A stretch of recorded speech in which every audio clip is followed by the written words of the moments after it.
Students, कैसे हो आप लोग? आई होप आप सभी बहुत अच्छे होंगे। आज का हमारा 6th चैप्टर है प्रॉब्लम सॉल्विंग, मतलब किसी प्रॉब्लम को सॉल्व करना। ये एक छोटी सी पोएम है जहाँ पर एक क्लास चल रही है, जहाँ पर एक मिस है जो बच्चों को पढ़ा रही है, और वहाँ पर एक बच्चा है वो कुछ ना कुछ प्रॉब्लम सॉल्व करके उनके मिस को आंसर दे रहा है। कभी वो क्या आंसर दे रहा है, कभी वो क्या आंसर दे रहा है। मैथ्स का कुछ यहाँ पर सम की बात चल रही है। तो इस पोएम के अंदर क्या हुआ वो जानने के लिए हमको इसको डिटेल से पढ़ना पड़ेगा। तो चलिए शुरू करते हैं। Problem solving is a process of working through details of a problem to reach a solution. Problem solving क्या होती है? एक ऐसी प्रोसेस होती है जिसके अंदर हम क्या करेंगे, किसी प्रॉब्लम को सॉल्व करने की कोशिश करेंगे और उसका डिटेल सॉल्यूशन पाने की कोशिश करेंगे, उसकी डिटेल के अंदर खोजबीन करेंगे ताकि वो जो प्रॉब्लम है वो सॉल्व हो जाए। प्रॉब्लम सॉल्विंग में इंक्लूड मैथमेटिकल और सिस्टमेटिक ऑपरेशंस। और प्रॉब्लम सॉल्विंग में क्या हम इंक्लूड कर सकते हैं? इसके अंदर मैथमेटिकल कैलकुलेशन हो सकती है या फिर सिस्टमेटिक ऑपरेशंस भी हो सकते हैं।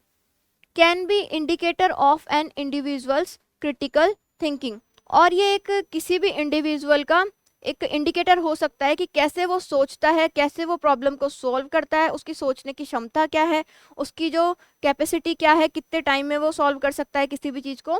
तो ये सारा प्रॉब्लम सॉल्विंग होता है। अब हम देखते हैं इस पोएम को।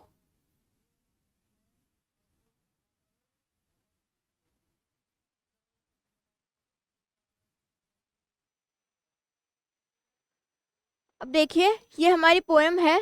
इसके अंदर ये एक पिक्चर दिखाई गई है जहां पर ये एक टीचर है जो कि बच्चों को पढ़ा रही है और इनसे कोई ना कोई क्वेश्चन पूछ रही है।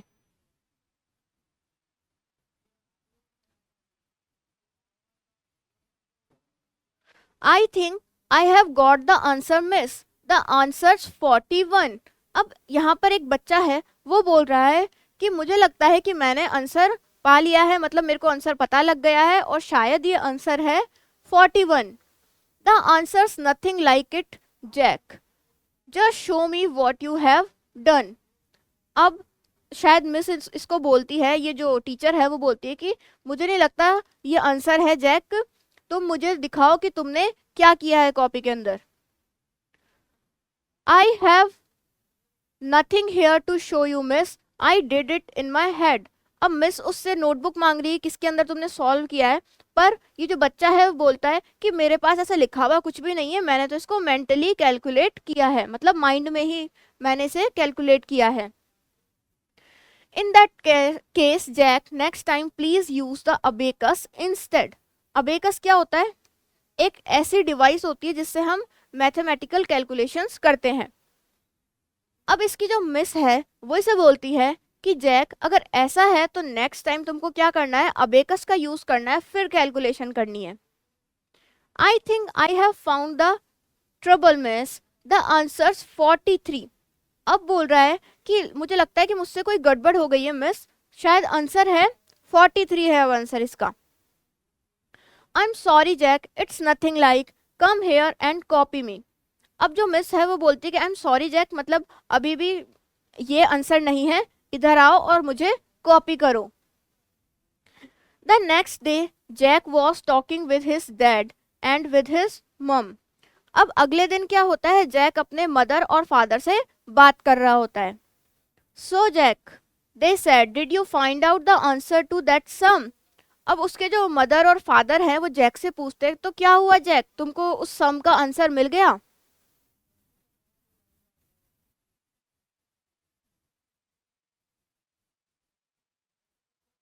I did, said Jack. Although I couldn't do it in my head, I found a way to get Miss Clark to work it out instead. अब क्या होता है, जो जैक है वो बोलता है कि मैंने उसका आंसर, मतलब मुझे मिल गया है, हालांकि मैं जो आंसर था वो अपने हेड के अंदर नहीं कर पाया, मतलब अपने मेंटली नहीं कर पाया, लेकिन जो मिस्टर जैक है उन्होंने मुझे बताया था जिस तरीके से मैंने उसको कर लिया है। ये जो मिस थी इन्होंने कैसे बताया था उसको, अबेकस का यूज करो फिर तुम कैलकुलेशन कर सकते हो। तो हमारी जो पोएम है जो कि किसने लिखी थी, जॉर्ज एंसल ने लिखी थी वो यहीं पर फिनिश होती है। अब हम देखते हैं इसके tick the correct options.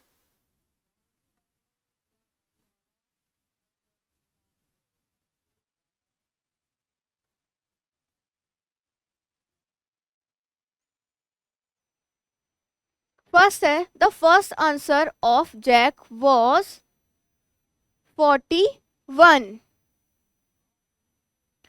Jack का पहला आंसर कौन सा था? 41 था। I have nothing to show you. Next है हमारा I have nothing to show you. Jack के पास कुछ भी शो करने के लिए नहीं था।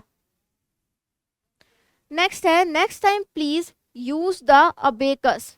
टीचर ने क्या कहा था कि नेक्स्ट टाइम क्या करना? अबेकस का यूज करना। नेक्स्ट है ना the next day Jack was talking with his dad and his mum. Next day Jack क्या कर रहा था? अपने डैड से और अपनी मदर से बात कर रहा था। नेक्स्ट है I found a way to get Miss Clark.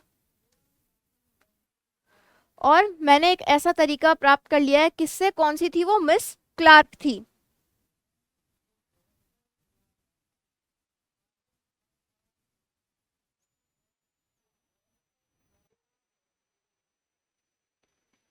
Next है हमारे match the lines from the poem with their meanings. अब यहाँ पर क्या करना है हमको? मैच द फॉलोइंग है, इनको करेक्ट ऑप्शन के साथ हमको मैच करना है। फर्स्ट है आई did it in my head. I did hit it in my head का मतलब मैंने मेंटली इसको सॉल्व कर लिया था, तो इसमें हो जाएगा हमारा B option, I solve the sum mentally. Next है the answers nothing like it. अब ये जो आंसर था वो बिल्कुल भी सही नहीं था, तो इसमें आ जाएगा हमारा D option, it is not the correct answer. Next है come here and copy me. अब वहां पे जो टीचर थी उन्होंने कहा था कि इधर आओ और मुझे कॉपी करो। इसमें आ जाएगा हमारा A option, let me solve the sum for you, मतलब जो सम है मुझे सॉल्व करने दो।